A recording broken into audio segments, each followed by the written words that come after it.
अजीज़ों, आज हम यही सेलिब्रेट कर रहे हैं कि आसमान जो है वो खुल गया और मलाइक भी आने लगे। 2000 साल हो गए हैं उस आसमान को खुले हुए, और अब हम 2000 साल से मसीह कलीसियाएं इस बात को सेलिब्रेट कर रही हैं। आमीन।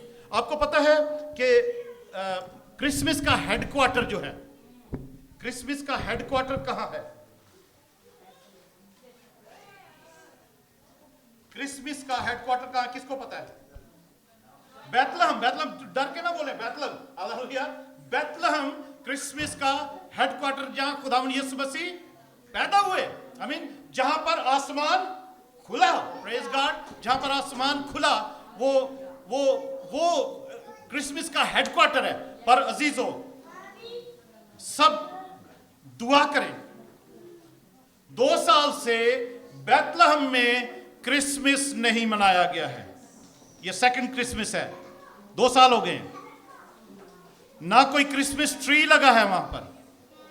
यरूशलेम में जरूर क्रिसमस मनाया जा रहा है, वहां ट्री वगैरह लगे हुए हैं, दुकानें सजी हैं, कुछ ना कुछ।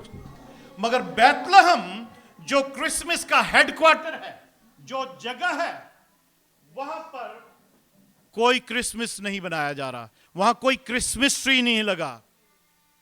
अजीजों, दुआ करें यरूशलेम की सलामती के लिए, बैतलहम की सलामती के लिए, इस्राएल की सलामती के लिए, उस खत्ते के लिए, वेस्ट एशिया के लिए दुआ करें। जो परेशानी वहां पर जंग की वजह से, तरह तरह के कॉन्फ्लिक्ट हैं, तरह तरह की परेशानियां हैं, उसके लिए दुआ करें कि खुदावंद वहां पर अमन वहां पर हो, पीस। जो खुदावंद यीशु मसीह जो सलामती का शहजादा है, यसाया 9 बाब में जो पेशन गोई की गई थी कि एक जो बेटा बख्शा गया है, आई मीन बेटा बख्शा गया है, और हुकूमत उसके कंधे पर होगी। वो अजीब मुशीर, खुदाए कादर, अब्दियत का बाप और सलामती का शहजादा, प्रिंस ऑफ पीस होगा। आई मीन, अब्दियत का बाप, ऑलवेज उसकी बादशाही का कोई आखिर नहीं होगा। पर अजीजों, वो सलामती का शहजादा जिस जगह पर आया था, वहां पर इस वक्त सलामती नहीं है। वो प्रिंस ऑफ पीस जहां पर आया था, वहां पर सलामती नहीं है। दुआ करें उस जगह पर सलामती आए, और उस जगह पर लोग फिर से जा सकें। उस जगह को इमोशनल, एक कोई भी मजहब है दुनिया का, उसकी कोई ऐसी जगहें हैं जहां पर उनके कोई नबी, पैगंबर, कोई उनके कोई लीडर, उनके कोई ऐसे एंसेस्टर्स कोई वहां पर पैदा हुए हों, वहां पर कोई ऐसा वाकया हुआ, उनके साथ उस हर रिलीजन का इमोशनल अटैचमेंट होती है। आई मीन, इमोशनल अटैचमेंट होती है। तो मसीहों की भी इमोशनल अटैचमेंट जो है वो यरूशलेम के साथ है, बैतलहम के साथ है। आई मीन, बैतलहम के साथ एक इमोशनल अटैचमेंट है, जहां पर खुदा यीशु मसीह पैदा हुए। ऑफ कोर्स यरूशलेम के साथ इसलिए इमोशनल अटैचमेंट है कि वहां पर खुदावन यीशु मसीह को मसलूब किया गया, वो मर गए, दफन हुए, और तीसरे दिन मुर्दों में से वो जी उठे, और उसी एरिया में 40 दिन तक घूमते फिरते रहे और अपना आप जाहिर करते रहे कि मैं जिंदा हूं, मैं खुदावंद हूं, मैं खुदा हूं, मैं अल्फा और ओमेगा हूं, मैं इब्तिदा और इंतहा हूं, मैं अव्वल और आखिर हूं। हालेलुया। और अब्दुलबाद जिंदा हूं। ये जाहिर करने के लिए 40 दिन खुदावंद यीशु मसीह फिर उसी एरिया में रहे, और खुदावंद यीशु मसीह की खाली कब्र वहां पर मौजूद है। Praise God, praise God. तो खुदावंद का शुक्र हो अजीजों, खुदावंद का शुक्र हो। आज जिस बात को हम बहुत थोड़े से टाइम में, बहुत थोड़ा टाइम है हमारे पास, आई ऑलवेज ट्राई के इबादत टाइम पर खत्म हो। I mean, praise God. तो अजीजों, लास्ट संडे को भी जो हमारा थीम था वो ही रहेगा। आई मीन, वो थीम था मौलूदे मुकद्दस। आज भाई अनिल भी सुबह मैं सुन रहा था मैसेज, तो ये शेयर कर रहे थे, मौलूदे मुकद्दस। मौलूद का मतलब है पैदा होना, पैदा होने वाला। मौलूदे जब के बोलते तो पैदा होने वाला, मुकद्दस का मतलब है पाक। आई मीन, पाक। और मौलूद मुकद्दस का ये मतलब है कि वो पाक शख्सियत है जो पैदा हुआ वो पाक है, था, और अब्दुल बाद वो पाक ही रहेगा। हालेलुया। क्योंकि वही बाप बेटा रूल कुदस वही है। इसीलिए हम जब दुआ अरबानी करते हैं तो हम कहते हैं ना, ऐ आसमानी बाप, तेरा नाम पाक माना जाए, तेरी बादशाही आए। आमीन। तेरी मर्जी जैसी आसमान में पूरी होती है जमीन पर भी हो। आमीन। जमीन पर, हमारी कलीसिया में, हमारे घर में, हमारे शहर में, हमारे मुल्क में, हमारे सब जगह पर उसकी मर्जी पूरी हो जैसी आसमान में होती है। आसमान में उसकी मर्जी के बगैर कोई भी जो है, सूरज चांद सितारे सब उसकी सुनते हैं, मानते हैं, अपने वक्त पे निकलते हैं, और वही मर्जी जो उसकी वहां पूरी होती है, सारे फरिश्ते उसकी मर्जी बजा लाते हैं, और उसकी मर्जी जो आसमान में पूरी होती है हमारी जिंदगियों में भी पूरी हो, ताकि हम उसकी मर्जी के मुताबिक जिंदगी गुजार सकें। Praise God. तो अजीजों, आज का जो कलाम है वो उसकी थीम यही है, मौलूदे मुकद्दस, द होली वन। खुदा का वो क्या कहलाएगा? बेटा कहलाएगा। वो मौलूदे मुकद्दस खुदा का बेटा कहलाएगा।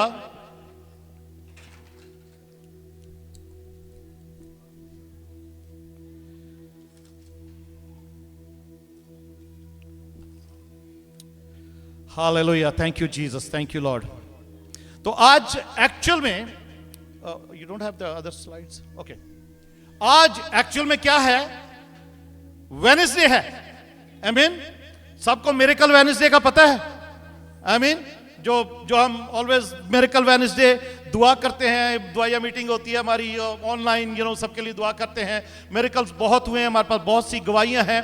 हालेलुया।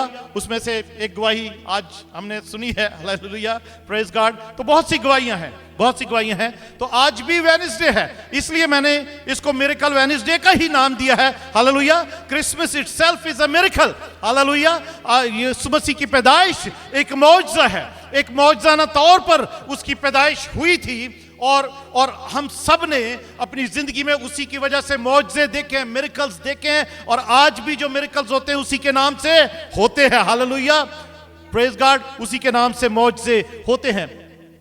तो बड़े दिन की खुशखबरी, आज ये मिरेकल वेडनेसडे पर बड़े दिन की खुशखबरी जो गडरियों को भी दी गई, और आज भी और 2000 साल से सारी दुनिया को सुनाई जा रही है कि आज तुम्हारे लिए मुनज्जी पैदा हुआ है, यानी उद्धार करता, नजात देने वाला पैदा हुआ है। हालेलुया। तुम्हें, तुम्हारा कफारा देने वाला, तुम्हें छुड़ाने वाला, बचाने वाला। यीशु का मतलब ही यही है। हालेलुया। यशुआ पैदा हुआ है। तो वो गुड न्यूज जो है वो क्रिसमस की, आज चंद लम्हे में उसको देखते हैं कि वो गुड न्यूज क्या है, और गुड न्यूज किसको मिली और किसको मिलती है। आमीन। अगर अगली हाथ हम देखें तो लूका 2 बाब में चलते हैं। लूक चैप्टर 2 और उसकी 10 और 11 आयत अगर हम पढ़ें, लूका की मार्फत लिखी गई अंजील, उसका 2 बाब और उसकी 10 और 11 आयत।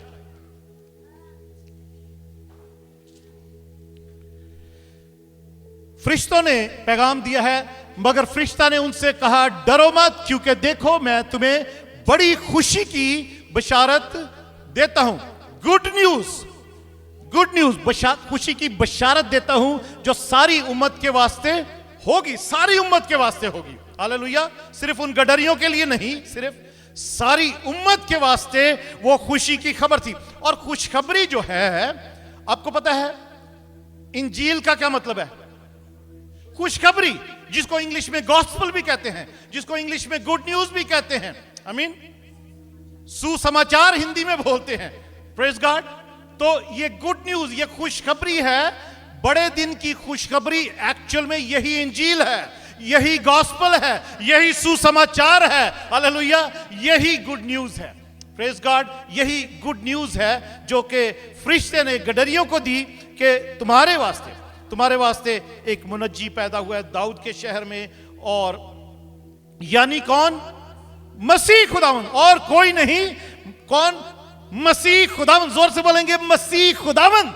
अगर वो आपका खुदावंद है तो जोर से बोलें, मसीह खुदावंद। हालेलुया। और आज भी उसी की यादगारी में अब बेशक आपको पता है क्रिसमस पे कैरल सिंगिंग्स में और यूट्यूब पे और कहां आपने गीत सुने होंगे, उन गीतों में एक वर्ड बहुत कॉमन हम सुनते हैं, आज पैदा हुआ, आज यीशु पैदा हुआ, आज मसीह पैदा हुआ, आज आसमान खुल गया, मलाइक भी आने लगे। ये आज का वर्ड बड़ा कॉमन है। तो अजीजों, वो इसीलिए कि हम उसको डिक्लेयर करते कि हर रोज वो आज ही है। हालेलुया, हर रोज वो आज ही है, वो आज का खुदावंद है। Praise God, he is a God of now. Now आज की खुशखबरी आपके लिए, ये खुशखबरी हम छोटे से मैसेज के बाद हम दुआ करेंगे कि आज का दिन हमारे लिए वाकई में खुशखबरी का दिन हो। कोई उसकी हुजूरी से बीमार वापस ना जाए, कोई उसकी हुजूरी से परेशान वापस ना जाए। आज की खुशखबरी, आज का यीशु का पैदा होना, आज का दिन हमारे लिए शिफा, हमारे लिए तंदुरुस्ती, हमारे लिए बड़ी खुदावन की हुजूरी से खुशियों का पैगाम हो। हालेलुया। बट ये पैगाम, खुशखबरी का पैगाम जो है, इसको अगर हम आगे लूका 2 बाब और उसकी 35 आयत में, सॉरी फर्स्ट चैप्टर लूका पहला बाब और उसकी 35 आयत में अगर हम जब पढ़ते हैं तो पहला बाब फर्स्ट चैप्टर और 35 वर्ष में लिखा है, और फरिश्ता ने जवाब में उससे कहा कि रूल कुदस तुझ पर नाजिल होगा, रूल कुदस तुझ पर नाजिल होगा, और खुदा ताला की कुदरत तुझ पर साया करेगी, तुझ पर साया डालेगी। और इस सबब से, किस सबब से? रूह कुदस के सबब से। आई मीन रीजन जो वो क्या है? रूह कुदस के सबब से जो तुझ पर नाजिल होगा, वो मौलूद मुकद्दस, वो पवित्र पैदा होने वाला जो है, the holy one who was to be born, परम प्रधान, वाह, मौलूदे मुकद्दस, मुकद्दस पाक, वो हस्ती जो पैदा होने वाली है, वो इसी वजह से मौलूदे मुकद्दस खुदा का बेटा कहलाएगा, क्योंकि वो रूल कुदस की कुदरत से पैदा होगा। आमीन। भूल जाए सबकी तनकीदों को, भूल जाए वो बड़े बड़े डिबेटर्स को जो बड़े बड़े स्टेजों पर खड़े होके यीशु की पैदाइश को, यीशु के खुदा होने को, यीशु के मौलूद मुकद्दस होने को, रोज यीशु मसीह नासरी के खुदा का बेटा होने को का इनकार करते मसीहों को, कम सिन मसीहों को, कमजोर मसीहों को कंफ्यूज करते हैं। भूल जाए उनको, उनकी तरफ उनकी परवाह भी ना किया करें। आमीन। अपने ईमान को मजबूत रखें कि we know that he is the holy one, hallelujah, the son of God, praise God. वो मौलूद मुकद्दस खुदा का बेटा कहलाएगा, और वो खुदा का बेटा उस वक्त से आज तक खुदा का बेटा कहला रहा है, और जब तक वो नहीं आता उस वक्त तक वो खुदा का बेटा ही कहलाता रहेगा। आमीन। और जब वो आने वाला है, और वो जब वो आएगा, तो मुकाशफा की किताब में 19वें बाब में हम पढ़ते हैं कि उसके ऊपर लिखा होगा, खुदावंदों का खुदावन, बादशाहों का बादशाह, हालेलुया, प्रेज गॉड। वो फिर खुदा का बेटा नहीं, वो खुदावंदों का खुदावंद, बादशाहों का बादशाह बनकर आने वाला है उस पे बात में, और वो अदालत करने के लिए आने वाला है। Praise God. अदालत उनकी जो उसको नहीं मानते या अपनी जिंदगी उसकी मर्जी के मुताबिक नहीं गुजारते, वो अपनी कलीसिया को लेने के लिए आने वाला है। हालेलुया। अपनी दुल्हन को लेने के लिए आने वाला है। Praise God.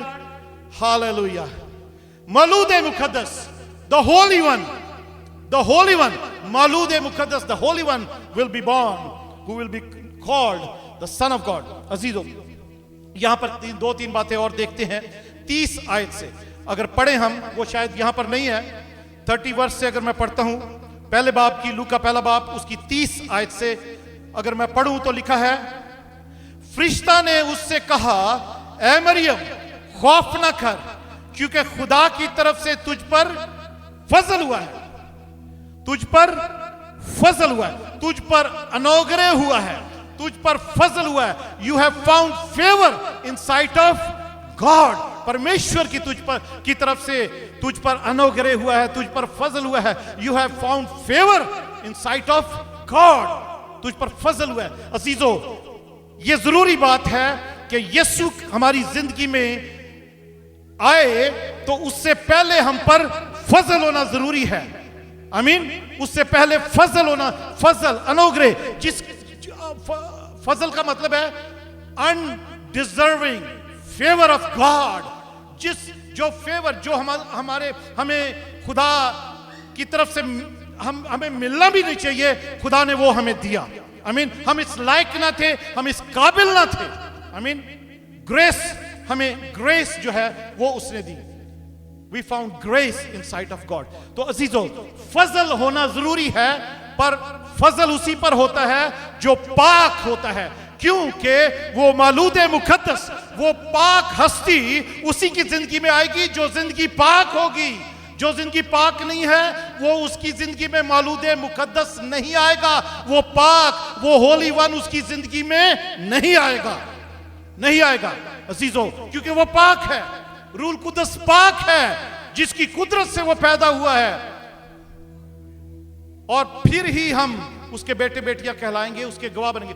अमाल पहला बाब उसकी 8वीं आयत में लिखा हुआ है कि खुदावंद यीशु मसीह कहते हैं अपने शागिर्दों को, जब आलमे बाला से तुम पर रूल कुदस नाजिल होगा तब तुम क्या पाओगे? कुव्वत पाओगे, फिर मेरे गवाह होगे। पहले यहूदिया में, यरूशलेम में, यहूदिया में, सामरिया में, फिर दुनिया की इंतहा तक तुम मेरे गवाह होगे। अजीजों, अगर वो कुव्वत, वो रूल कुदस हम तक नहीं पहुंचता, हम पर नहीं आता, तो हम आगे उसकी गवाही भी नहीं दे सकते। और वो रूल कुदस, कुदस का मतलब क्या है? पाक। आमीन।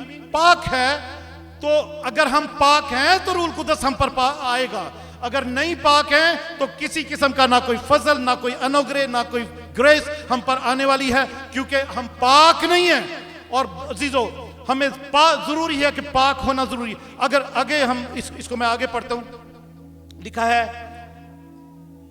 30 आयत से, खौफ ना कर क्योंकि खुदा की तरफ से तुझ पर फजल हुआ है, तुझ पर फजल हुआ है। अजीजों, अगर हमें सबको ये क्रिसमस की स्टोरी का पता है, हम सारे ये मैसेजेस पूरा महीना ही सुनते रहते हैं, हर साल ही सुनते हैं।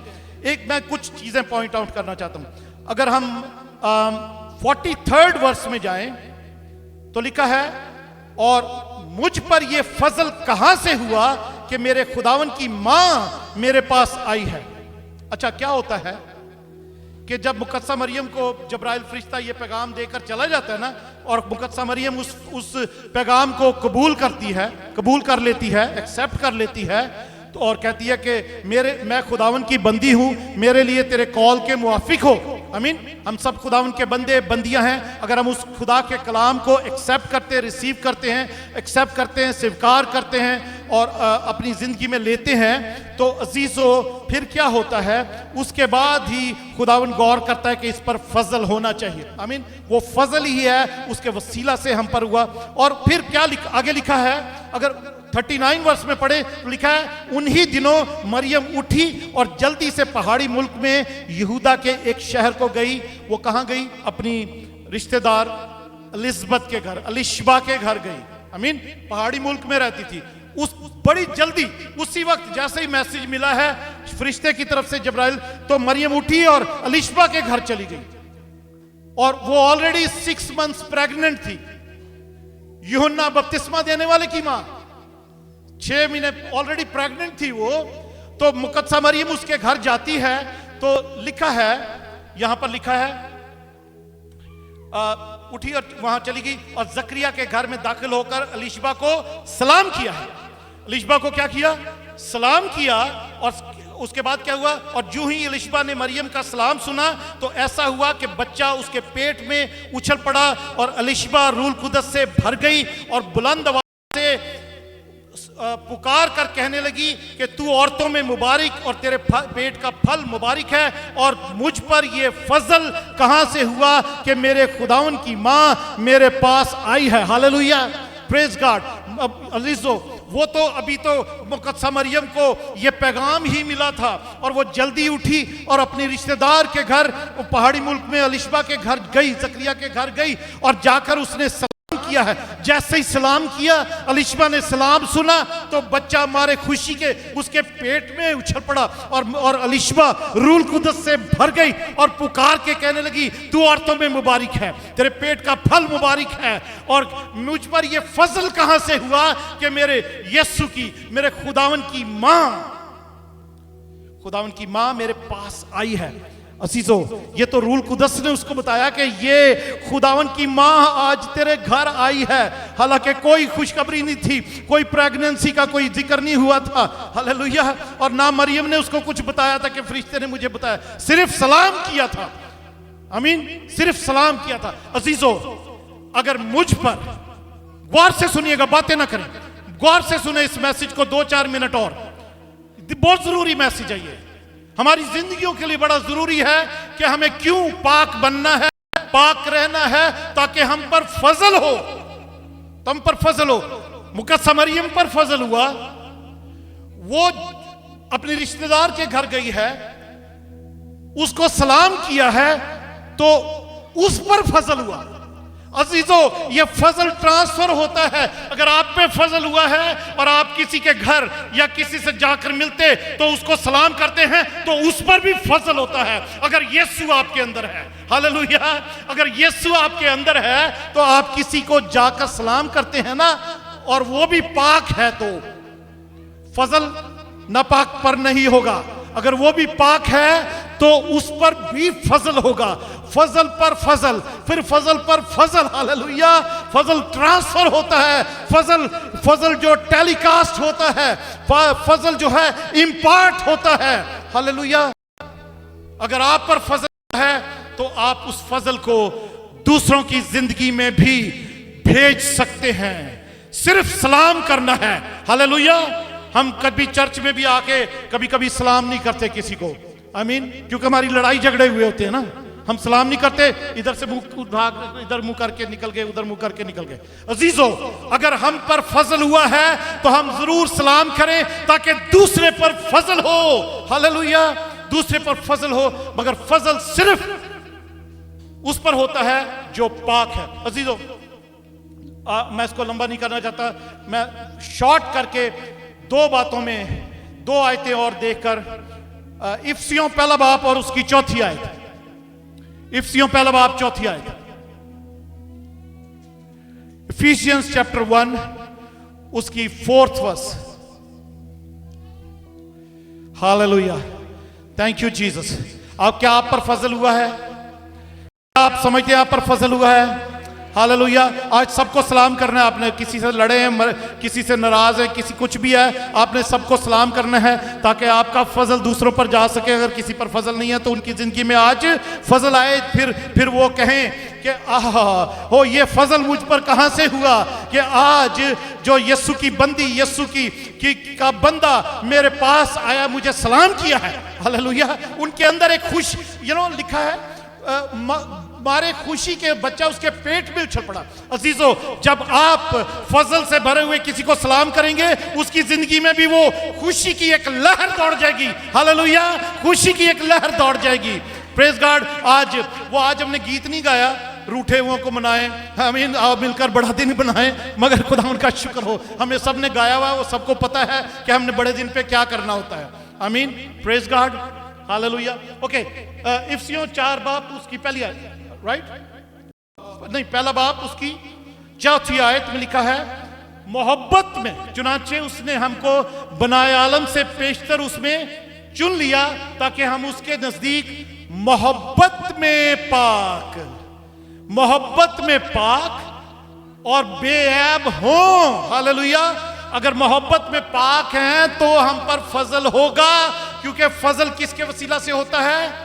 रूल कुदस के वसीले से, आमीन। जब रूह कुदस नाज़िल होता है तो फिर हम पर फजल होता है, फिर हमें कुव्वत मिलती है, फिर हमें हौसला मिलता है। खुदा उनका बंदा, खुदा उनका रूल कुदस हमें तकवीयत देता है, तो हम मोहब्बत में पाक और बेऐब हों।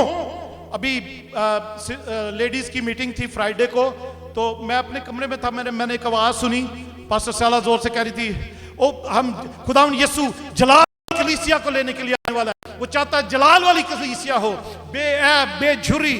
तो फिर मुझे याद है पूछा भी था कि क्वेश्चन भी पूछा था ऑनलाइन के जलाल वाली कलीसिया कैसी होती है, तो बहनों ने जवाब दिए थे, आई मीन कैसी होनी चाहिए, जैसे जैसे जो भी मतलब समझते हैं। तो अजीजों, जरूर है कि हम मोहब्बत में पाक और बेऐब हों, उसी कलीसिया को लेने वाला है। वही कलीसिया फजल से भरी हुई होगी जो दूसरों पर भी फजल कर सकती है। आमीन। अगर हम पर फजल नहीं हुआ तो हम दूसरों पर भी नहीं कर सकते। Praise God. पहला थस्सलुनीकियों उसका 5 बाब उसकी 23 आयत। पहला थस्सलुनीकियों, फर्स्ट थेसलोनियंस उसका 5th चैप्टर और उसकी 23 आयत। अजीजों, आइए सब खुदावंद की हुजूरी में खड़े होते हैं, फिर हम इस वर्ष पर गौर करते हैं और दुआ करते हैं। हालेलुया। खुदावंद जो इत्मीनान का चश्मा है। कौन? खुदावंद जो काय का चश्मा? इत्मीनान का चश्मा। वो पानी का चश्मा नहीं, इत्मीनान का चश्मा। ऑफ कोर्स वो जिंदा पानी का चश्मा। हालेलुया। जो पवित्र आत्मा ही है, रूल कुदस ही है। जो खुदावंद यीशु मसीह ने कहा ना, यूहन्ना की इंजील में हम 7वें बाब में पढ़ते हैं, उसकी 36, 37, 38 आयत में पढ़े तो लिखा है कि जो मुझ पर ईमान लाता है उसके अंदर से जिंदगी के पानी की नदियां जारी हो जाएगी। हालेलुया। Praise God. तो वही खुद चश्मा है, काय का? इत्मीनान का। इत्मीनान को इंग्लिश में क्या कहते हैं? पीस का। आई मीन हिंदी में कहते हैं शांति का। हालेलुया। शांति का चश्मा है, शांति का चश्मा। उसमें से शांति निकलती है, उसमें से इत्मीनान निकलता है, उसमें से पीस निकलता है। हालेलुया। आप ही तुमको, कौन? आप ही तुमको, वो खुद ही तुमको, आई मीन खुदावंद जो इत्मीनान का चश्मा है वो आप ही मुझको, बोलेंगे सारे, खुदावंद जो इत्मीनान का चश्मा है वो आप ही मुझको बिल्कुल पाक करे। पाक नहीं करे, बिल्कुल पाक करे। हालेलुया। बिल्कुल पाक करे। मुझे पता है हिंदी पढ़ने वाले नहीं पढ़ सकते, इसलिए मैं पढ़ा रहा हूं उसे। हालेलुया। खुदावंद जो इत्मीनान का चश्मा है, आप ही मुझको, या उस बालूस कह रहा तुमको, हम कह रहे हैं मुझको, हमको। आमीन। कैसे पाक करे? बिल्कुल पाक करे, बिल्कुल एब्सोल्युटली पाक करे। आमीन। बिल्कुल पाक करे। और तुम्हारी रूह और जान और बदन, तुम्हारी रूह और जान और बदन, कितनी चीजें? 3 चीजें। हम किन चीजों से बने हुए हैं? हमारे अंदर क्या, हम क्या हैं? रूह, बदन और जान। स्पिरिट, सोल एंड बॉडी को क्या करे? वो पाक करे। बिल्कुल बिल्कुल पाक का यही मतलब है कि हमारी रूह भी पाक हो, हमारी जान भी पाक हो, हमारा बदन भी पाक हो। आई मीन हमारी जो स्पिरिट, सोल एंड बॉडी, तीनों चीजें पाक हो, और वो उसको कहते हैं बिल्कुल पाक। अगर हमारी रूह पाक है और बदन पाक नहीं है तो फिर भी हम पाक नहीं है। हमारा बदन पाक है और हमारी जान पाक नहीं है तो फिर भी हम पाक नहीं है। तीनों चीजें पाक होनी जरूरी हैं हमारे खुदावन यीशु मसीह के आने तक। खुदावन यीशु मसीह जल्द आने वाला, सबको पता है। खुदावन यीशु मसीह जल्द आने वाला है। उसके आने तक हमारी रूह, बदन, जान जो है बिल्कुल खुदावन खुद ही पाक करे, खुद ही पाक करे, क्योंकि वो ही पाक करने वाला खुदावंद है। खुदावन के मैंने वो आते देने का टाइम नहीं था। अहबार की किताब में भी है, पतरस भी लिखता है कि खुदा कहता है कि पाक बनो क्योंकि मैं पाक हूं, मेरी तरह पाक बनो मैं ही। और ये भी लिखा है कि वही पाक करने वाला भी है।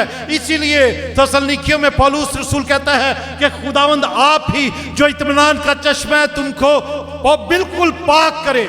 आमीन। बिल्कुल पाक करे और तुम्हारी रूह, जान, बदन हमारे खुदावंद यीशु मसीह के आने तक पूरे पूरे पूरे, बिल्कुल का मतलब है उसके आगे ये भी लिखा हुआ पूरे पूरे, थोड़े थोड़े नहीं, पूरे पूरे बेऐब महफूज हो। हालेलुया। अजीजों, हम खुदा उनकी हुजूरी में दुआ करते हैं, आमीन, कि खुदावंद हमें आज पूरा पूरा पाक करे। हालेलुया।